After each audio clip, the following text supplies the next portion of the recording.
Le ministre des Affaires islamiques et de l'enseignement original inaugure la mosquée de la radio du Saint-Coran.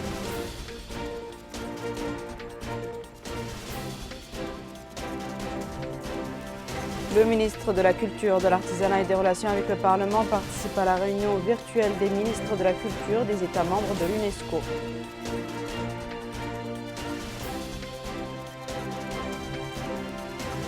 Inauguration de l'espace test agricole Jannah dans la Muqata'a de Riyad.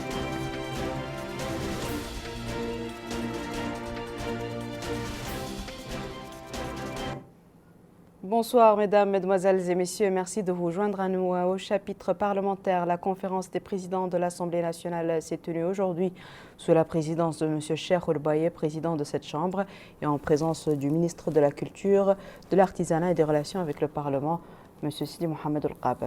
Au cours de la réunion, les projets de loi présentés par le gouvernement à l'Assemblée nationale ont été passés en revue et décision a été prise de programmer les projets de loi suivants et de les mettre aux commissions techniques spécialisées pour leur examen approfondi avant de les soumettre aux séances plénières. Il s'agit des textes suivants.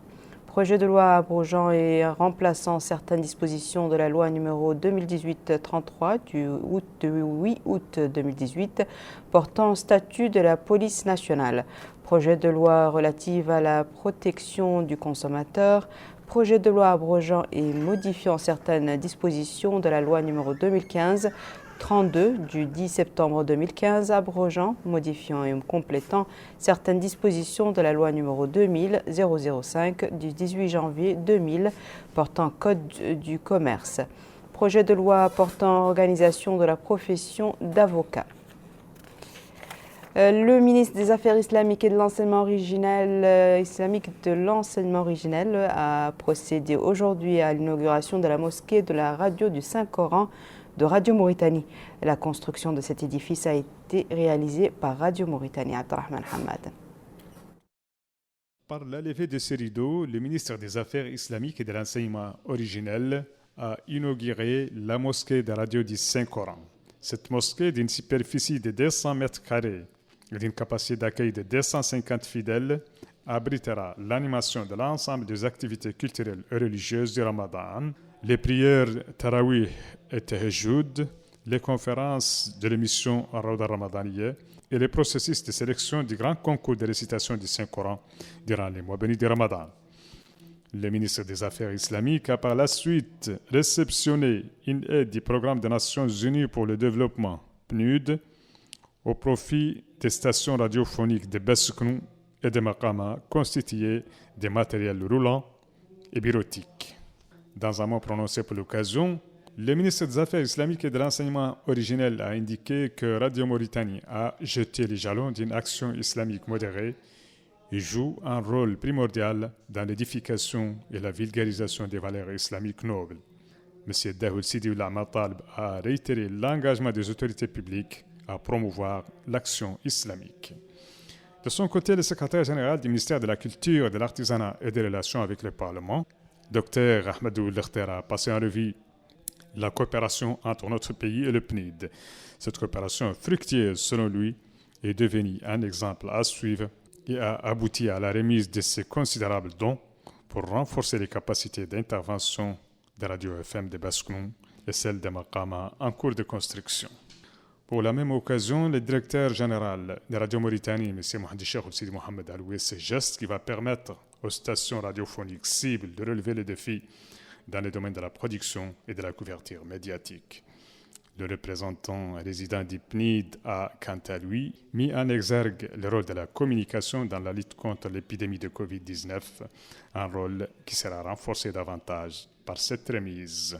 Cette remise est constituée principalement par 2 voitures légères de type Prado TX, un lot d'équipements bureaucratiques et un lot informatique pour la radio au profit de la radio de Magama. Comme vous le savez, et comme a été dit, le monde traverse une période difficile à cause des effets de la pandémie Covid.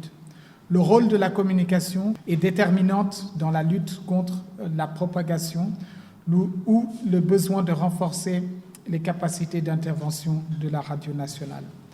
Ceci est l'occasion de féliciter les autorités mauritaniennes pour la clairvoyance et les efforts consentis qui ont permis d'endiguer la propagation de la pandémie. L'institution des oulémas de Mauritanie a remis un lot de linceul et de produits parfumés pour la toilette mortuaire de 200 défunts. Ce don a été remis aujourd'hui à la Nouakchott à l'association Al-Rahma pour la toilette mortuaire opérant dans la mosquée d'Abou Talha. Abdelrahman Hamad.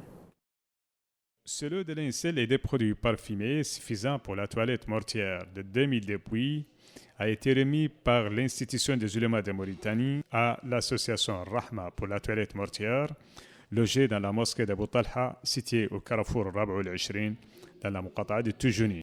Réceptionnant les dons, le chargé de mission au ministère des Affaires islamiques et de l'enseignement originel, M. Mohamed El Mamoul Minnahna, a souligné que ce geste illustre l'intérêt qu'accordent les pouvoirs publics aux citoyens, même pendant la mise en sa dernière demeure. Le secrétaire général adjoint de l'institution des oulémas de Mauritanie, M. Cheikh Saleh, a, quant à lui, apprécié l'intérêt qu'accorde la direction nationale aux affaires religieuses. Abondant dans le même sens, le secrétaire général de l'association Rahma pour la toilette mortuaire, M.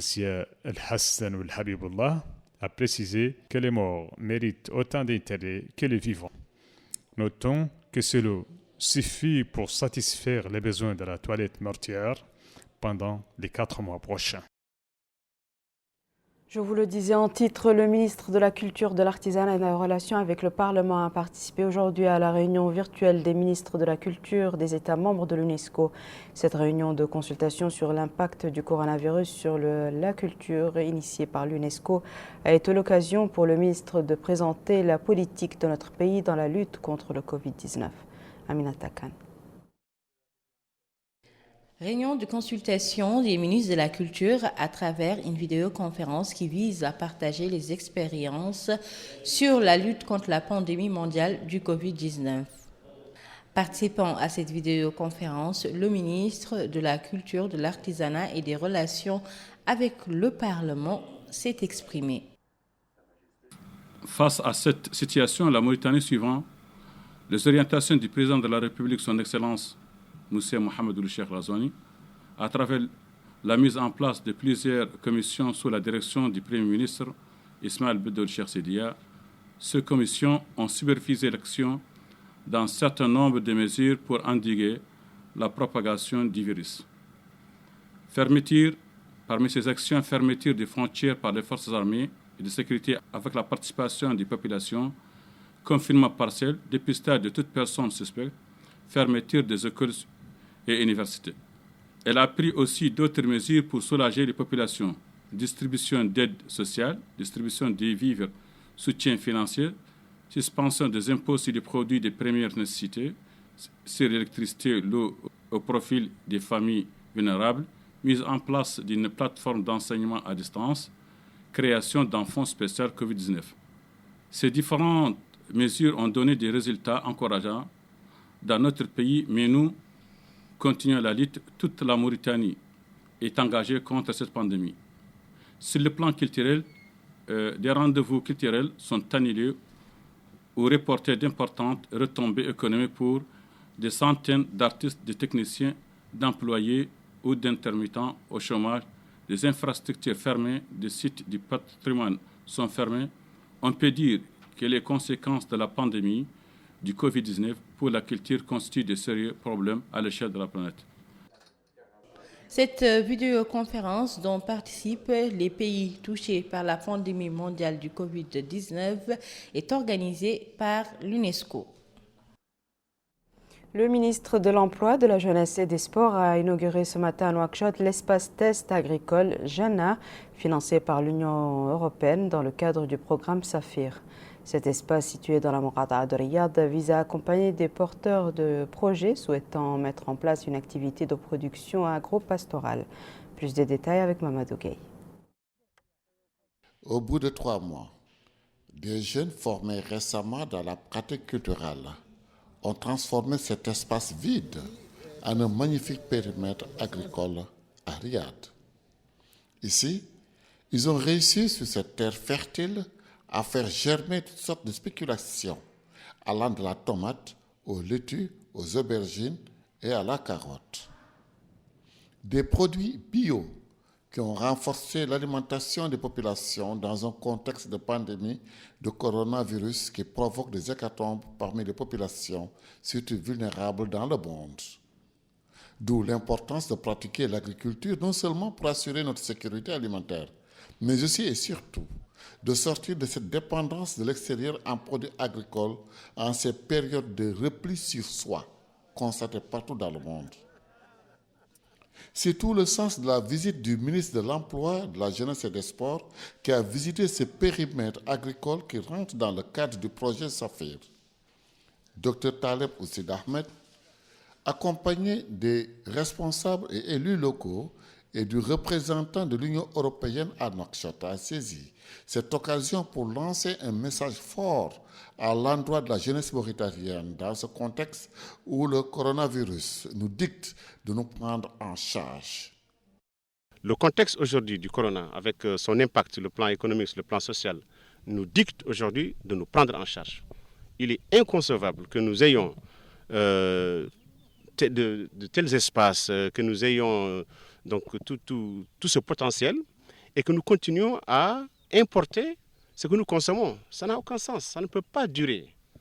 Je pense que c'est extrêmement important que la jeunesse, les jeunes de ce pays, sachent qu'il y a du potentiel dans ce pays. Il y a des secteurs qui ont un fort potentiel d'emploi. Le secteur agricole en fait partie. Et donc, cet espace, en 3 mois, qui a commencé à produire des tomates, des laitues, il y a même des espèces ici qu'on ne connaissait pas. Il y a des catégories donc de salades. On le voyait que sur les marchés internationaux aujourd'hui, on découvre qu'on peut les faire ici. Donc, il y a du travail, il y a des opportunités. Je suis venu véritablement pour donc, féliciter ces jeunes, ces femmes et ces hommes qui ont accepté donc, de se mettre au défi. Et les résultats sont là.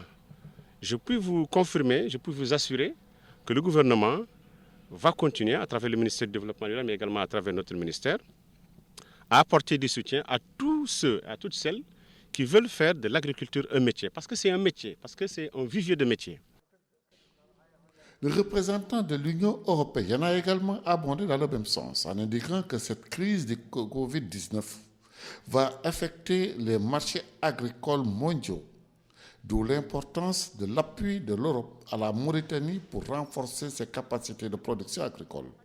Nous avons aussi alloué un certain nombre de programmes et de projets pour couvrir ces aspects socio-économiques. Et c'est bien dans le cadre de ce programme, GENA, qui est un programme donc, qui s'inscrit dans le projet Saphir, un projet de 10 millions d'euros, que nous appuyons la formation de jeunes hommes, de jeunes femmes surtout aussi, qui viennent souvent aussi de milieux défavorisés, pour leur apprendre le métier d'agriculteur, le métier de producteur, pour produire des productions, des maraîchages qui sont essentiels en ce moment aussi, parce que nous devons en quelque manière penser un peu plus à l'autosuffisance. Nous savons que cette crise va aussi affecter les marchés mondiaux de production agricole. Et donc pourquoi ne pas aussi favoriser la production locale? Il y a la terre, il y a l'eau, il suffit de planter et de cultiver. Le maire de la commune, Dr Abdallahi Mohamed Oudriss, s'est félicité de cette initiative qui a permis aux jeunes de se former dans l'agriculture, mais aussi de s'investir pleinement dans la production maraîchère, source de revenus, mais aussi de bonne alimentation équilibrée. La consommation de légumes est l'une des recommandations médicales pour avoir une bonne santé, dit-on. D'où l'importance de la pratique agricole en zone périurbaine. Lancement aujourd'hui de la plateforme d'inscription au fonds de financement pour l'insertion des personnes vivant avec un handicap et de l'autonomisation des femmes. Cette plateforme électronique est le fruit d'une collaboration entre le ministère des Affaires sociales, de l'enfance et de la famille et la Jeune Chambre de commerce. Rabea Deda. À la lumière de l'évolution de la situation sanitaire mondiale marquée par le strict exigence du respect de la distanciation sociale et au regard de la complexité de l'organisation de liaison pour le dépôt des dossiers de demande de financement en ce moment, le département des Affaires sociales, de l'enfance et de la famille, en collaboration avec la Jeune Chambre de commerce, a opté pour la mise en place d'une application numérique destinée à l'inscription au fonds de financement pour l'insertion des personnes vivant avec un handicap et l'autonomisation des femmes. L'autonomisation des femmes est la promotion du statut de la personne vivant avec handicap constitue une des priorités du président de la République, son Excellence Mohamed Ould Cheikh Al Ghazouani. Dans ce cadre, 2 programmes et 2 mesures ont été identifiées en faveur des femmes et des personnes vivant avec handicap, à savoir favoriser l'insertion économique de 3 800 personnes vivant avec handicap via l'entrepreneuriat. Donc, allier handicap et l'entrepreneuriat, une possibilité réelle.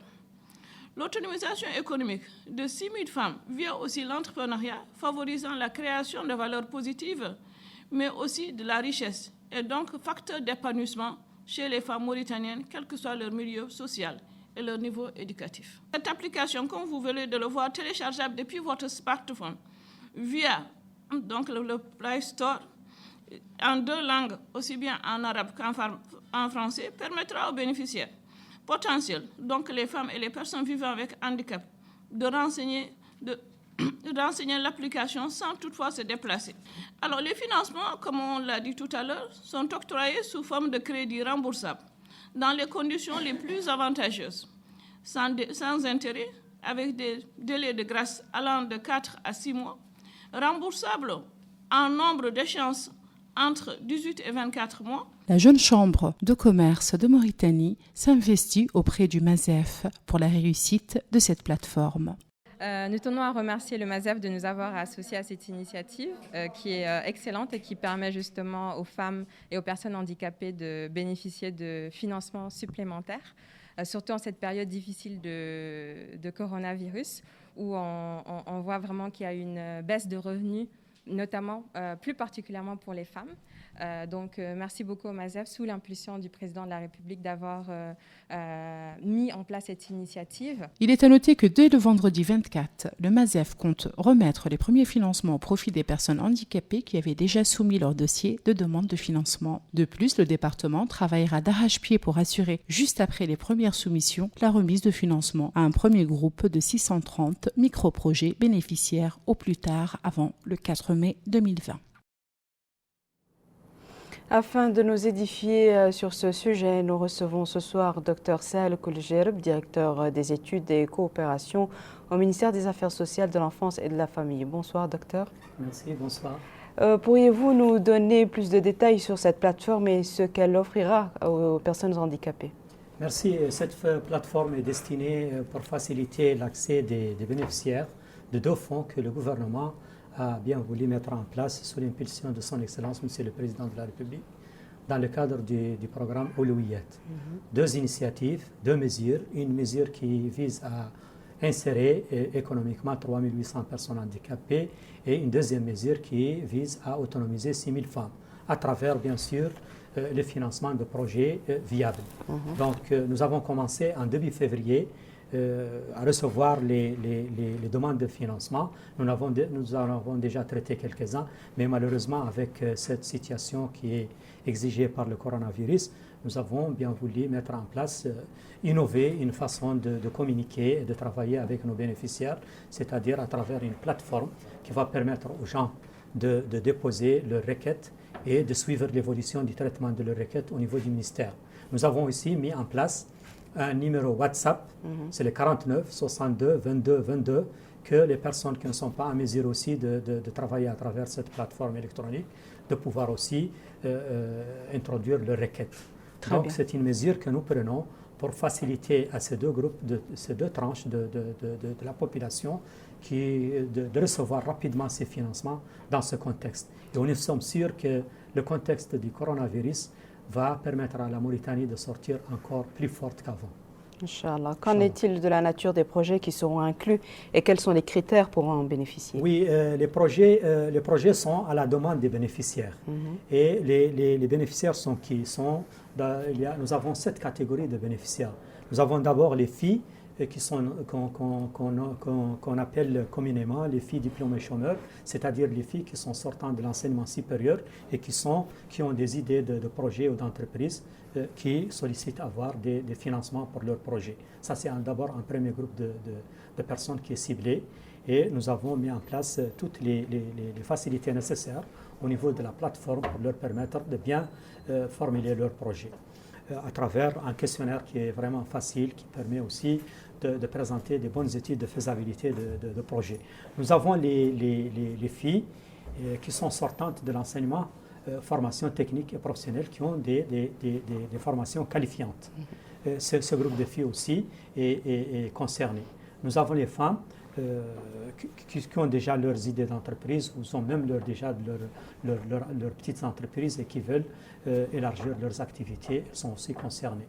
Ça, et nous avons les femmes qui sont d'un ordre moins important, qui sont les femmes organisées en coopérative féminine, qui sont aussi, nous continuons toujours à appuyer, malgré que nous avons, depuis les 3 dernières années, déjà financé plus de 2600 coopératives féminines. Mais nous allons continuer à financer une nouvelle aussi génération de coopératives féminines. Et j'ai saisi l'occasion pour préciser que ce fonds est destiné uniquement à ce genre de personnes et que les gens qui ont déjà un revenu, qui ont déjà des salaires, ne seront pas concernés. Nous allons filtrer les demandes. Ceux qui ont des salariés, nous allons mettre en place des filtres qui vont nous permettre de s'assurer que les bénéficiaires, ce sont des gens qui n'ont pas d'autres opportunités de revenus, pour que la richesse nationale soit partagée de manière équitable entre les différentes catégories de la population. Très bien, merci beaucoup, Dr Saher Koulijarab, d'avoir répondu à notre invitation. Je rappelle que vous êtes directeur des études et de coopération au ministère des Affaires sociales, de l'enfance et de la famille. Merci. Les femmes du Centre de promotion féminine se lancent dans la production de masques de protection contre le Covid-19. Cette action rentre dans le cadre de la contribution des femmes à la lutte contre la propagation du coronavirus. Retour à Rabia Deda. Ces femmes s'attellent à la confection de masques de protection contre le Covid-19. Le Centre de promotion féminine a lancé cette unité spéciale destinée à la création de masques de protection. À cette occasion, le chargé de mission au ministère des Affaires sociales, de l'enfance et de la famille, M. Ahmed Salim Oulboubout, a indiqué que cette unité est une contribution du département des Affaires sociales, de l'enfance et de la famille dans les efforts de l'État pour lutter contre la propagation du coronavirus, et ce en coopération avec l'UNICEF. Dans une première phase, l'atelier de couture mobilisé à cet effet produira 12 000 masques répondant aux critères de taille et de stérilisation, dont une partie sera distribuée aux stagiaires du centre, a-t-il ajouté. Le reste est destiné aux personnes en situation difficile, particulièrement les enfants. La chef section protection à l'UNICEF a salué cette initiative. Contribuer à la protection des personnes les plus vulnérables soutenues par le ministère d'une part, et aussi contribuer à renforcer l'autonomie économique des jeunes filles et des jeunes femmes vulnérables qui sont en formation. Pour nous, c'est 2 objectifs qui sont essentiels. Contribuer à la protection de la population en général et contribuer à la protection des femmes et des jeunes filles les plus vulnérables aussi. Donc on remercie beaucoup le ministère des Affaires sociales pour son initiative et nous espérons qu'avec l'investissement de ces masques, de la vente de ces masques, le centre va pouvoir continuer à produire de plus en plus dans les semaines qui viennent. Ces femmes sont conscientes du rôle important des masques. Elles se disent contentes de contribuer à cet effort national. Par la suite, la délégation a pu être édifiée sur toutes les étapes de réalisation de ces masques. L'état-major général de la gendarmerie nationale a procédé aujourd'hui à la distribution d'aides alimentaires au profit de ses retraités, veuves et orphelins. Cette aide intervient comme à l'accoutumée en prélude du mois béni du Ramadan. Bokar Baylaba. Chaque famille bénéficiera d'un kit un peu plus de 52 kg de produits alimentaires, le riz, le sucre, le lait en poudre, l'huile de table et le savon. Et c'est le chef d'état-major de la gendarmerie nationale, général de division Sultan Mohamed Souad, qui a supervisé cette opération de distribution d'aide alimentaire qui engloberont toutes les unités de la gendarmerie de la garnison de Nouakchott et autres stationnées un peu partout sur l'ensemble du territoire national. Ces contributions visent à aider les bénéficiaires pendant le mois béni de Ramadan à faire face aux mesures de prévention prises par le gouvernement pour lutter contre la propagation du coronavirus. Pour le général de brigade Souleymane Abouda, commandant du bureau des ressources humaines à l'état-major de la gendarmerie nationale, cette contribution s'inscrit dans le cadre des efforts de l'état-major qu'il a cessé de déployer depuis 7 ans pendant le mois béni du Ramadan. Il a ajouté que l'état-major a estimé nécessaire d'aider les bénéficiaires à mieux gérer leurs affaires, renforçant ainsi le lien étroit qui existe entre la gendarmerie et les familles et enfants des martyrs. De son côté, le faqih Mohamed Vader ou Mohamed Lamine a indiqué que cette contribution, qui intervient à la veille de chaque mois béni de Ramadan, est une bonne action que l'état-major n'a cessé de renouveler pour l'adapter cette fois à la nouvelle donne. Il a ajouté que l'interdiction des rassemblements et la présentation des aides aux personnes ciblées partout dans le pays s'inscrivent dans le cadre des précautions que notre sainte religion recommande. Il a remercié la gendarmerie nationale pour le rôle majeur qu'elle joue dans la sécurisation du pays et pour les soins portés aux familles des martyrs. Des véhicules tout-terrain et des camions transporteront ces aides alimentaires à leurs bénéficiaires. Direction la wilaya du Guidimaka, où les campagnes de sensibilisation lancées par les autorités ont permis de sensibiliser la population rurale sur la gravité de la pandémie du Covid-19 et sur la nécessité de signaler les infiltrés venant des pays voisins. C'est un reportage de notre envoyé spécial Mourtar Baber, revu en français par Aminata Khan.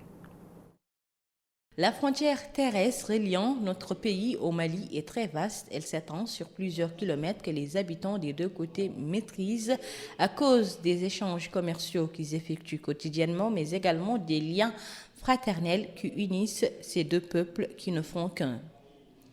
Je suis sur un site appelé Agouemine, déclare ce citoyen.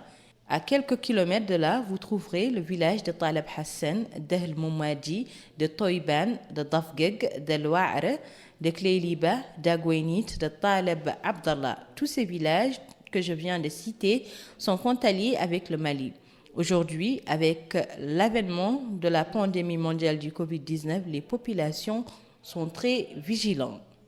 Cette dame a abondé dans le même sens, soulignant que tous les habitants de sa localité ont compris la nécessité de surveiller les frontières et d'aider les forces de sécurité à maintenir la paix et à éviter la propagation du virus corona dans les villages mauritaniens.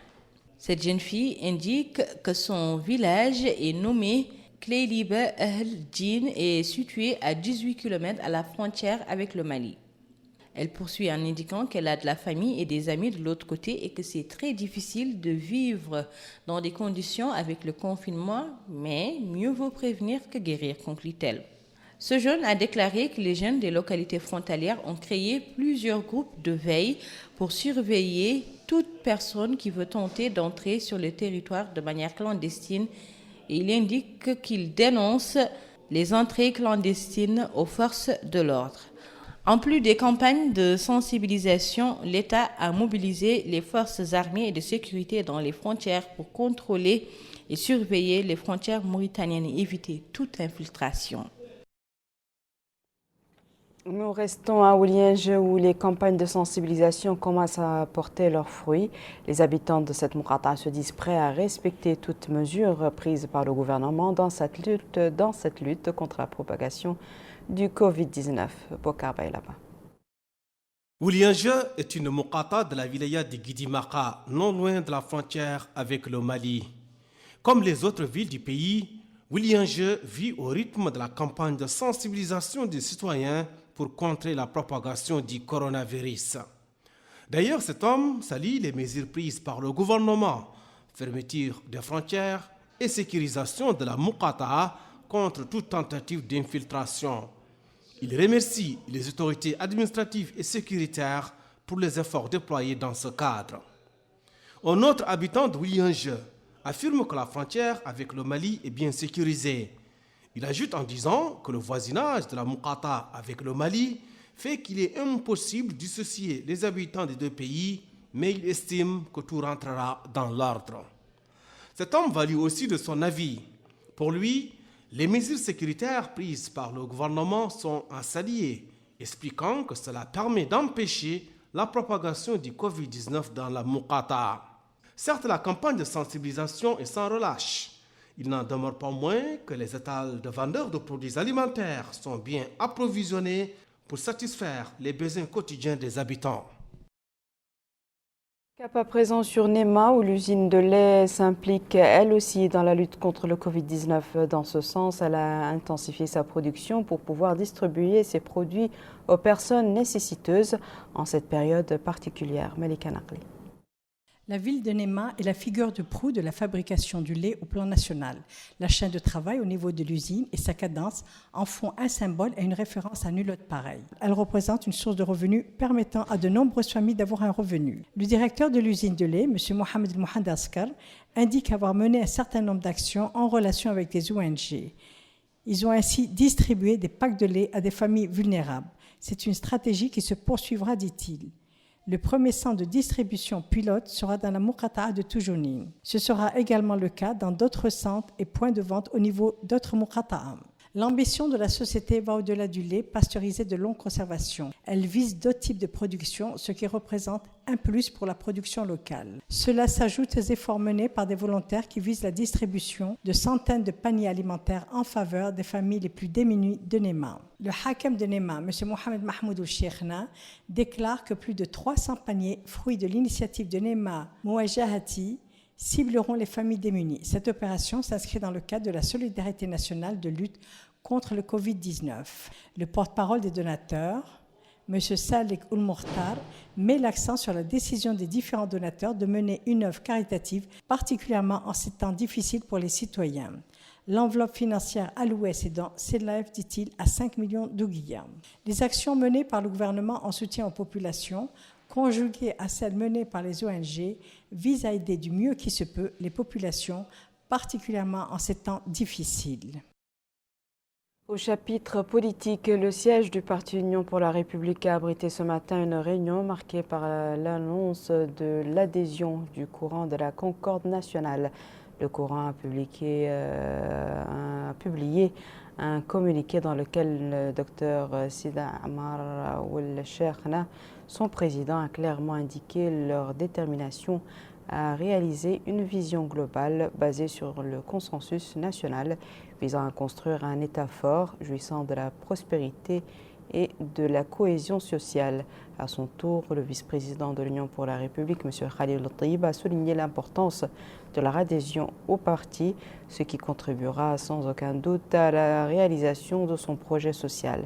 Le président du Parti Union pour la République, M. Sidi Mohamed Ould Amar, a souhaité la bienvenue aux membres du courant de la Concorde nationale en mettant en exergue que le parti ouvre ses portes à toutes les compétences nationales afin de faire avancer le pays. Direction à présent le Tir Zemour pour parler du rôle incontournable des sociétés mauritaniennes dans la lutte contre la pandémie du coronavirus.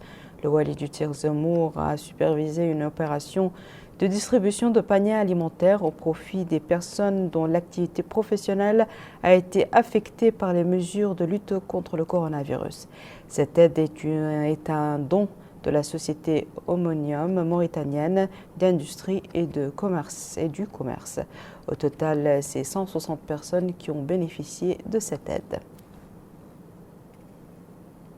Voici à présent, mesdames et messieurs, le rappel des titres. Le ministre des Affaires islamiques et de l'enseignement originel inaugure la mosquée de la radio du Saint-Coran.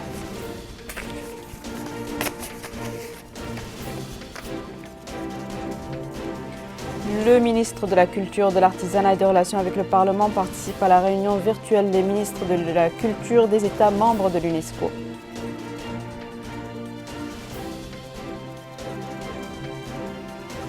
Inauguration de l'espace test agricole Jannah dans la Muqata'a de Riyad.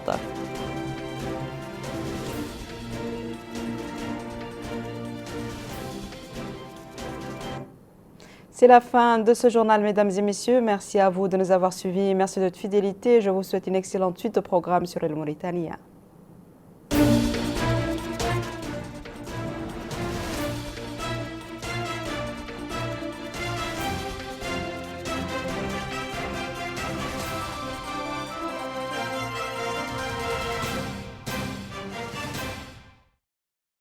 Face